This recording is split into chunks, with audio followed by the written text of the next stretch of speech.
चुनाव परिणाम के बाद आरएसएस के नेताओं के एक के बाद एक लगातार आ रहे बयान संकेत दे रहे हैं कि बीजेपी और आरएसएस में सब कुछ ठीक नहीं चल रहा।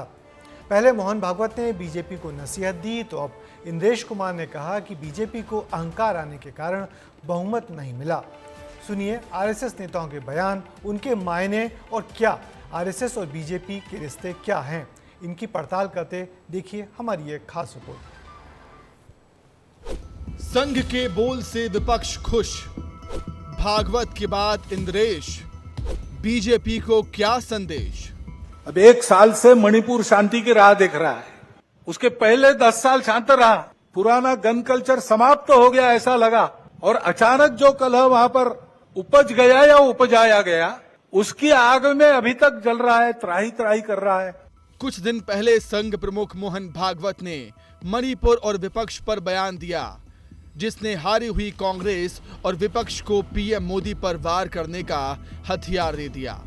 और फिर राष्ट्रीय कार्यकारिणी के सदस्य इंद्रेश कुमार ने भी कुछ ऐसा ही बयान दिया।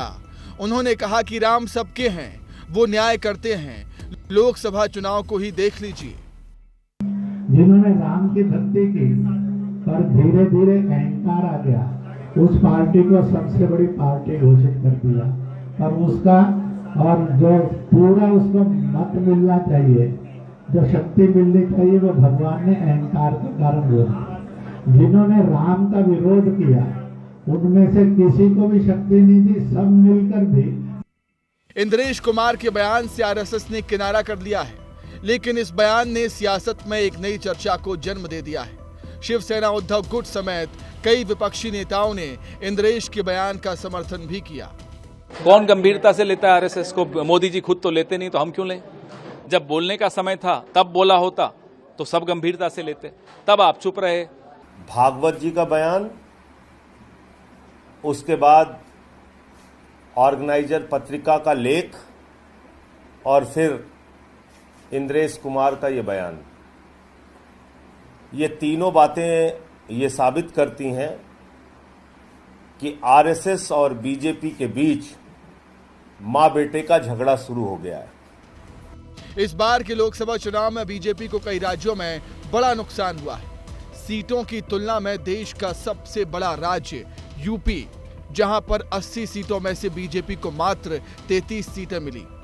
पिछले चुनाव की तुलना में बीजेपी को इस बार अकेले यूपी में 29 सीटों का नुकसान उठाना पड़ा है, जिसके बाद शनिवार को पहली बार गोरखपुर में यूपी के सीएम योगी आदित्यनाथ आरएसएस प्रमुख मोहन भागवत से मुलाकात करेंगे। यूपी के खराब चुनाव नतीजों को लेकर दोनों के बीच होने वाली बैठक को अहम माना जा रहा है।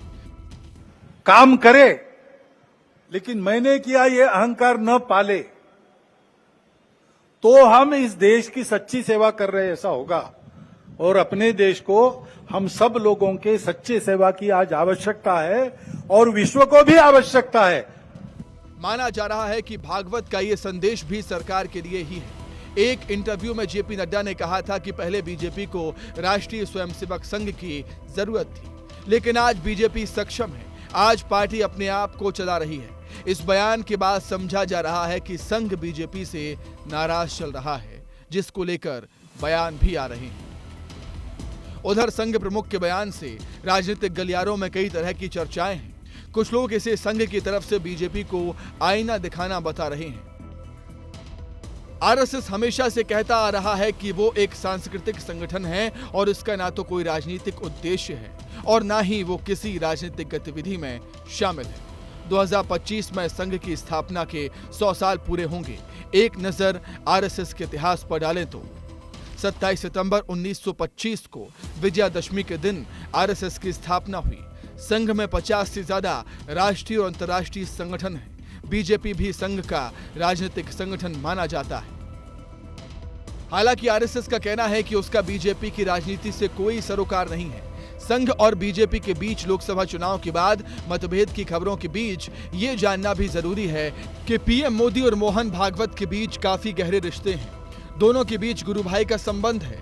इन्हीं पुराने संबंधों की वजह है कि मोदी भागवत के दौर में संघ और बीजेपी के बीच अब तक सबसे शानदार तालमेल रहा है और संघ के सभी बड़े एजेंडे धड़ाधड़ पूरे हुए हैं।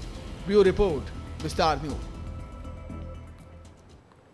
दिन भर चर्चा में रहे इंद्रेश कुमार के इस बयान से बाद में संघ ने किनारा कर लिया, मगर ये तो साफ हो गया कि मोदी के नेतृत्व में लड़े चुनाव और उसके बाद आए परिणामों से आरएसएस खुश नहीं है। तभी इस तरह के लगातार बयान आ रहे हैं। देखना है कुलीनों में कलह कब तक चलेगी।